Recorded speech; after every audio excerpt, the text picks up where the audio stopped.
Kamu pilih mana?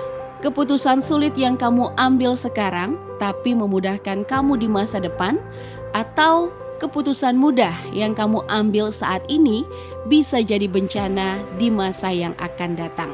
Ingat, warisan paling istimewa untuk generasi berikutnya adalah lingkungan yang lestari dan terjaga.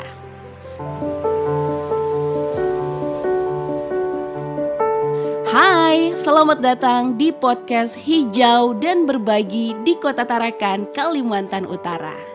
Kamu setuju nggak kalau kita semua bertanggung jawab untuk menjaga kebersihan dan kelestarian lingkungan alam?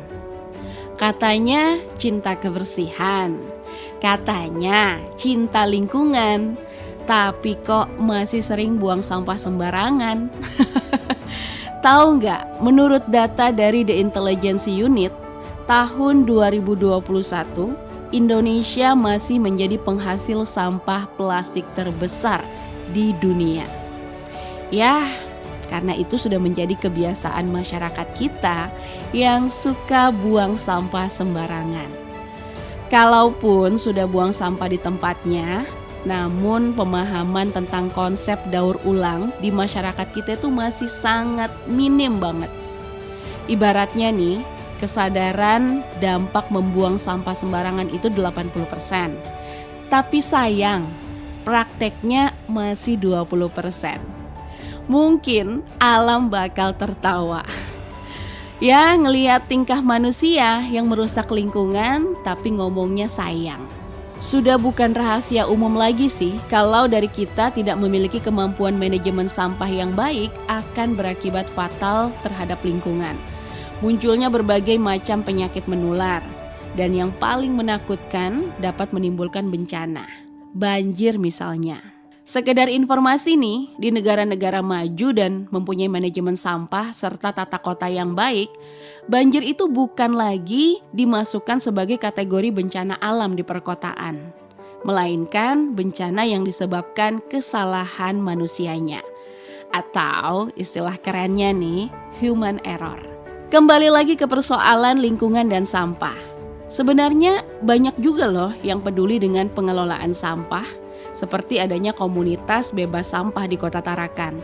Tapi nggak serta-merta langsung merubah kebiasaan masyarakat untuk membuang sampah sembarangan. Justru ada yang merasa itu jadi bukan tanggung jawab aku. Kan sudah ada komunitas, aktivis, atau pemerintah. Bahkan pengalaman mereka saat membersihkan sampah di salah satu lokasi pesisir yang ada di Kota Tarakan dengan jarak 5 meter, ada loh yang dengan sengaja membuang sampah di lokasi itu. Nggak kebayang ya gimana perasaan mereka. Nah, kebetulan aku juga tinggal di daerah pesisir. Tapi yang buang sampah itu bukan aku ya, dengan jarak 5 meter. Jadi menurutku alasan buang sampah sembarangan itu selain kebiasaan dan juga faktor M, males.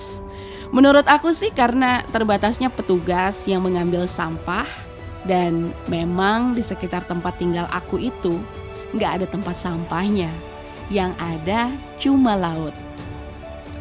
Sampai-sampai muncullah candaan yang katanya pantai dan laut itu adalah tong sampah raksasa. Mau kesel tapi kok bener. Upaya pemerintah untuk pengelolaan sampah khususnya di wilayah pesisir itu juga banyak. Seperti bank sampah, 3R, reuse, reduce, recycle. Nah, kalau ini di tangan orang-orang yang super kreatif, sampah sisa bungkus kopi, sampah sisa bungkus sabun itu bisa dikreasikan, bisa menjadi tas, tempat tisu, atau barang berguna lainnya. Dan ada lagi program sampah semesta. Semua mesti terlibat. Gimana? Keren kan programnya? Jadi gini, kasusnya kenapa masih ada yang terus buang sampah di laut? Sepengalaman aku yang memang tinggal di pesisir, karena pernah sampah itu dikumpulkan oleh warga yang ada di pesisir, tapi tidak dijemput oleh petugasnya. Entah bagaimana kondisinya di lapangan, apakah karena kekurangan personil atau fasilitas yang belum memadai, tapi yang pasti sampah yang sudah dikumpulkan oleh masyarakat itu jadinya bau dong, justru jadi masalah baru. Apalagi kan sampah rumah tangga yang banyak sisa bahan makanan. Mau dibawa ke TPA, jauh dari tempat tinggal. Jadinya balik lagi ke laut aja deh. Tapi masyarakat pesisir juga kadang merasa mentang-mentang sudah bayar iuran, jadi tidak memperhatikan jadwal pembuangan sampah. Itu juga jadi permasalahan sampah untuk wilayah pesisir.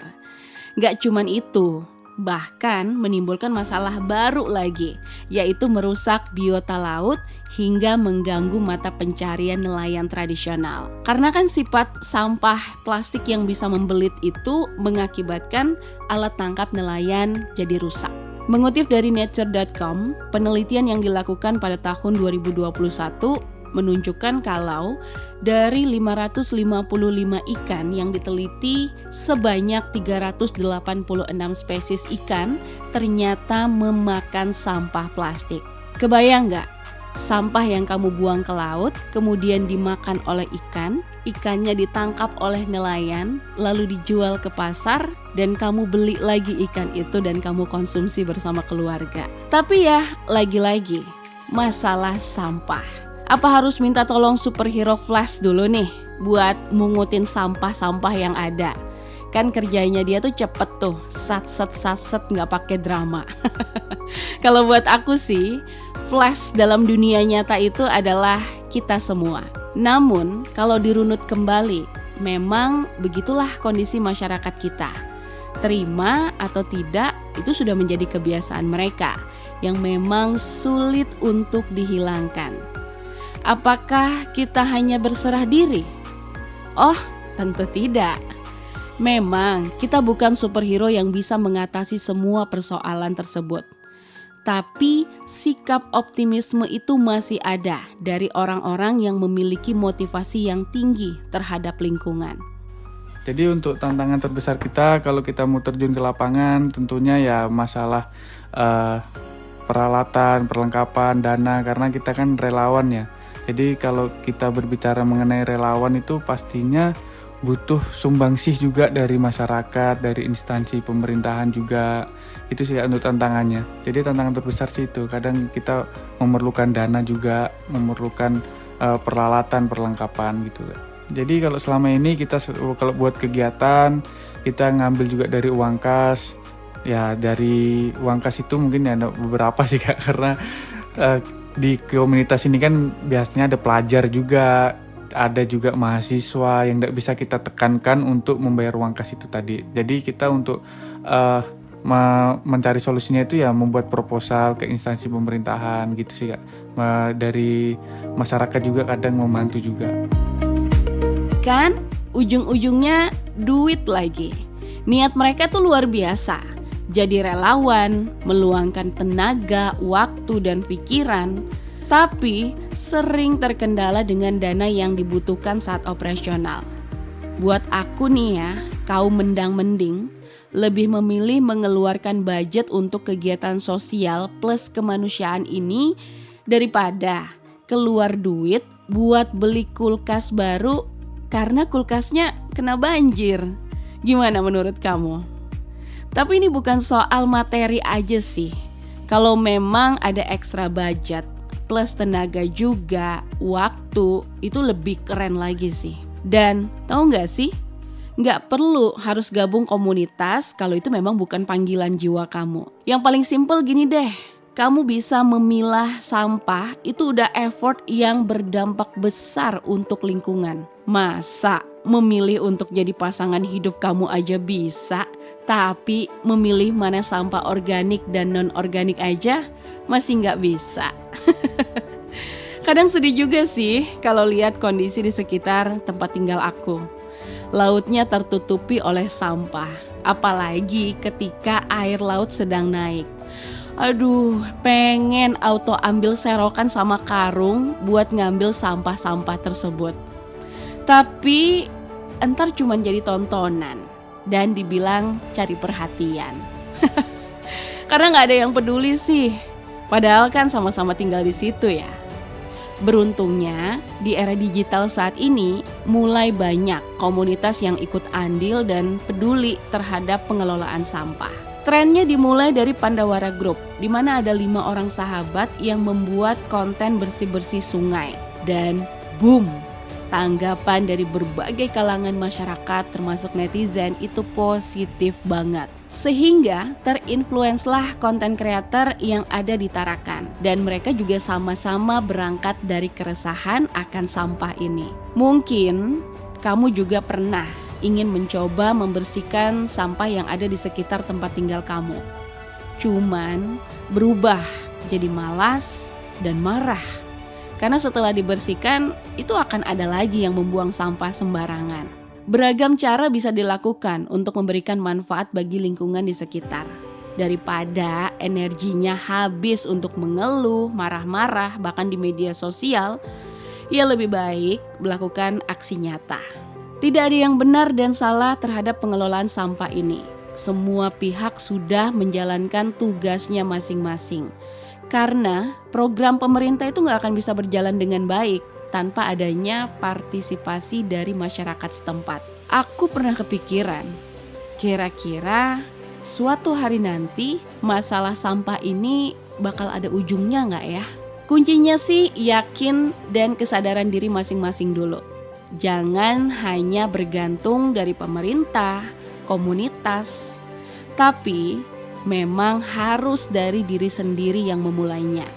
Penggiat komunitas, relawan, itu bukanlah superhero yang bisa mengubah dunia dalam sekejap. Mereka juga manusia biasa yang butuh bantuan masyarakat lainnya untuk tetap menjaga lingkungan. Percuma jika mereka sudah bekerja dengan susah payah, namun masyarakat masih kurang kesadaran dalam hal menjaga lingkungan. Sebelum mengakhiri podcast ini, aku punya sebuah pantun. Makan nasi kucing di angkringan, pulangnya ketemu Pak Lurah. Rajinlah menjaga lingkungan demi masa depan yang lebih cerah. So, tetap jaga lingkungan ya. Stay safe and healthy everyone. Bye.